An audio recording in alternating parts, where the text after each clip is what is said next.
ناظرین، ان 8 طریقوں سے خود کو رمضان کے لیے تیار کر لیں۔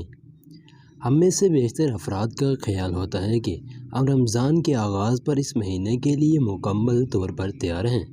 تاہم اگر منصوبہ بندی کی جائے تو سال بھر کے روزمرہ کے معاملات میں آنے والی اچانک تبدیلیوں کو قبول کرنا زیادہ آسان ہو جاتا ہے۔ ناظرین، رمضان کے روزے اس بار بھی گرم موسم میں آ رہے ہیں اور جسم کے لیے اچانک 15 یا 16 گھنٹوں کے لیے بھوک و پیاس برداشت کرنا کافی مشکل بھی ثابت ہو سکتا ہے۔ تاہم یہاں چند ایسے طریقے دیے جا رہے ہیں جو آپ کے جسم کو روزوں کے لیے کافی حد تک تیار کر دیں گے۔ ناظرین، ان میں سے نمبر 1، کھانے کا استعمال۔ مناسب یا معتدل مقدار میں کھانا شروع کر دیں اور بہت زیادہ خوراک یہ سوچ کر استعمال نہ کریں کہ رمضان کا آغاز ہو گیا ہے۔ درحقیقت ایسا کرنے سے آپ کی اشتہا یا بھوک ہی بڑھتی ہے اور روزے کے دوران بھوک کو برداشت کرنا زیادہ مشکل ہو جاتا ہے۔ نمبر 2، جنک فوڈ سے گریز۔ عام طور پر آپ دنوں میں ناشتے، دوپہر اور رات کے کھانے کے عادی ہوتے ہیں۔ اگر آپ اس سے ہٹ کر بھی منہ چلانے کے عادی ہیں تو اس سے گریز کریں، کیونکہ رمضان کے دوران آپ کے کھانے کے اوقات 2 وقت یعنی سحر اور افطار تک محدود ہو جاتے ہیں۔ اگر آپ ان سے ہٹ کر جنک فوڈ اپنے جسم کا حصہ بنائیں گے تو خوراک کی تعداد ایک ہی رہ جائے گی۔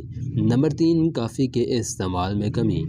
اگر آپ کافی کے شوقین ہیں اور رمضان کے شروع کے چند روزوں میں سر درد سے بچنا چاہتے ہیں تو کافی کا استعمال کم کرنا شروع کر دیں اور کوشش کریں کہ یہ تعداد 1 پر آ جائے تاکہ روزے کے دوران اس کی طلب آپ کو زیادہ نہ ستائے۔ نمبر 4، تمباکو نوشی سے گریز۔ ایسے تمباکو نوشی جو رمضان میں بغیر کسی تیاری کے ساتھ داخل ہوتے ہیں، انہیں کئی طرح کے تجربات ہو سکتے ہیں، جیسے چڑچڑاپن، غصہ، مختلف چیزوں پر توجہ مرکوز کرنا اور دیگر۔ اس سے بچنے کے ہونا تو یہ چاہیے کہ آپ رمضان سے قبل ہی دن کے اوقات میں تمباکو نوشی کو کم کر دیں تاکہ روزے شروع ہونے سے پہلے اس کے لیے تیار ہو سکیں۔ تاہم ایسے نہیں کیا تو رمضان کے دوران رات کو بھی کچھ دن ایسے گریز کرنے کی کوشش کریں۔ ہو سکتا ہے کہ اس مبارک مہینے اس بری عادت سے نجات دلانے کا باعث بن جائے۔ نمبر 5، جلد ناشتہ۔ ناظرین، رمضان کے دوران ہم بہت جلد اٹھتے ہیں تاکہ سحری کر سکیں اور اس کو چھوڑنا کسی صورت درست نہیں۔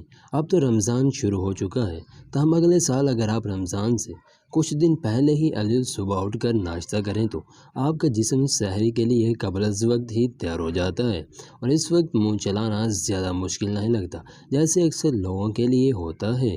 ناظرین، نیند کو کنٹرول کرنا۔ اگر تو آپ تاخیر سے سونے اور دیر سے اٹھنے کے عادی ہیں تو اس کو ریگولیٹ کرنا شروع کر دیں، کیونکہ رمضان کے دوران آپ کو سحری کے لیے جلد اٹھنا ہوتا ہے۔ اس کے لیے یا تو جلد سونے کی عادت اپنانے کی کوشش کریں یا دوپہر کا قیلولہ یا رات کو سونے کی بجائے سحری کے بعد ہی سونے کو عادت بنا لیں۔ ناظرین، ذخیرہ۔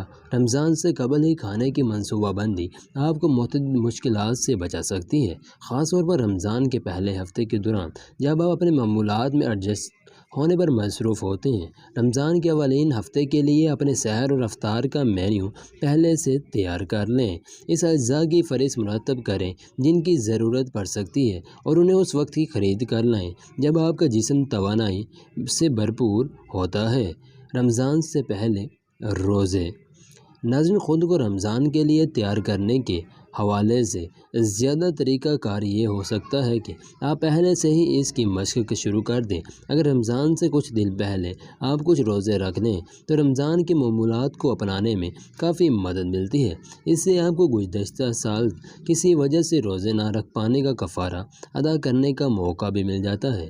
ڈاکٹر سے رجوع۔ اگر تو آپ کو کسی وجہ جیسے ذیابیطس، بلڈ پریشر کی وجہ سے اپنے روزہ رکھنے کی صلاحیت پر تشویش ہے تو اپنے ڈاکٹر سے فوری رجوع کر لیں۔ ڈاکٹر زیادہ بہتر بتا سکتا ہے کہ آپ کے لیے روزہ رکھنا محفوظ ہوگا یا نہیں۔